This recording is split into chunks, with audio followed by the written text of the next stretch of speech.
Assalamualaikum everyone. Hope you're all well. Today I have another very easy recipe using an instant pot and also frozen minced meat. Point was to show you how I go about making something last minute when I don't have time to thaw or defrost the meat. So you can see just the ingredients. I have 2 pounds of minced beef. You can use chicken or mutton. It's up to you. Also, I have just the basic onion, tomatoes, ginger and garlic, cumin seeds, curry powder, coriander powder, garam masala, pink salt, and also known as Himalayan salt, and also I have red chili powder, very little oil, about 3 tablespoons, and I have 3 cups of fresh chopped spinach. So I'll start the Instant Pot on saute, medium setting, and add the cumin seeds. And I will just dry roast it for a few seconds until until it's fragrant, and then I'll just add the oil. So about 3 tablespoons of oil. Again, because I'm using medium minced beef, and I don't need a lot of oil. Once I add the meat, I'll be adding 1 cup of water as well, because when I cook it in high pressure for 20 minutes, the Instant Pot requires us to add the water. Otherwise, the vegetables might burn, and because the meat is frozen, there won't be any fluid coming out of the meat. So there, I'm just gonna add 3 tablespoons of oil. Not 3 cups, 3 tablespoons of oil, and I'll quickly stir fry it for 3-4 seconds, and then add the onion, ginger and garlic.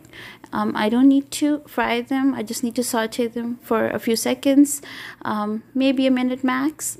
And then once that's done, I'll right away add the tomatoes and also all the spices I showed you earlier, all together in there. And then I'll add 1 cup of water, and then I'll add the frozen meat.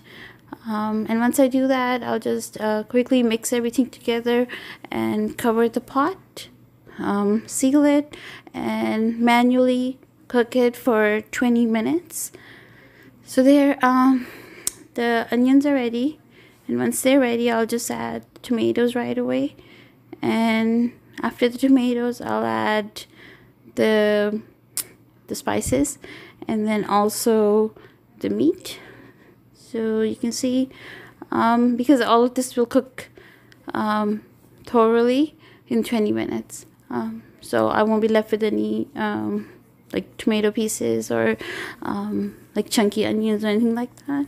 But the meat, I'll need to cook again for like in the fluids I'll be left with. I'll just cook the meat in there. I won't add any extra water. So I'll add 1 cup of water. And then I'll go ahead and add the minced meat, and just so the high pressure will thaw it and cook it a little bit, obviously, but I'll still need to stir fry the meat afterwards before I add the spinach. So once I do that, I'm just going to go ahead and add the meat there and mix it together. And once that's done, I'll cover it and seal it. I find cooking frozen meat in Instant Pot is quite easy, especially when I'm making something like minced meat gravy, because I don't have to worry about the meat shredding or overcooking the meat. So there, I'm just going to mix the beef, frozen beef, with the vegetables and the spices, cover the pot, seal it, and manually cook it for 20 minutes. On high pressure. And then once the timer goes off, I will switch it off, because I didn't have to go to the next step right away. I just let the steam release naturally. Otherwise, you can just always like manually release the steam, and just be careful when you do that, because it might be very hot. And then open before you open the cover. So once I open the cover, I'm just going to break the minced meat apart. You can see it was very easy because it was fully thawed. Not quite fully cooked though. The vegetables were.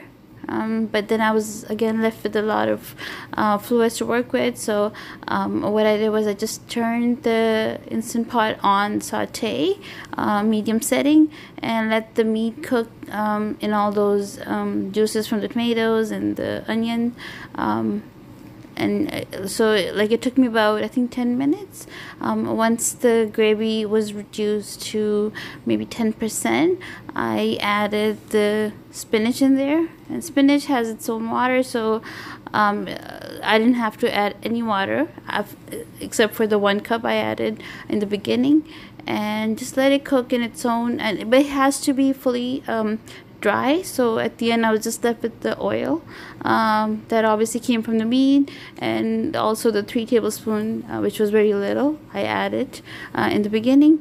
So there you can see all the meat was cooked in like maximum 10 minutes, and then I added the spinach.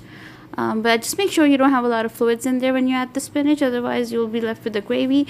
And this sort of recipe doesn't taste good with a lot of gravy, because it is a little bit of dry curry. And there I'm just going to stir fry the spinach for about 5 to 8 minutes. Again, once all the fluids are gone, I'll be done. Don't need to add anything else after this. Thank you for watching. I hope you like this recipe. Again, a very easy recipe for those times when you don't pre-plan and you need to cook something last minute. It took me about altogether under 40 minutes to cook this. So yes, and if you don't want to use fresh spinach, you can use, instead of the 3 cups of fresh spinach, you can use 3 cubes of frozen spinach, because when they're sold in the frozen packs, they're sold in little cubes. So you can use about 3 to 4 cubes depending on how much spinach you want in this. It's very high in iron, both spinach and the beef, but again, if you don't want to use the beef, you can use chicken or mutton. It's really up to you, up to your preference. And again, if you don't want it too spicy, leave the red chilies out of the spice mix. Thank you for watching. Subscribe to my channel.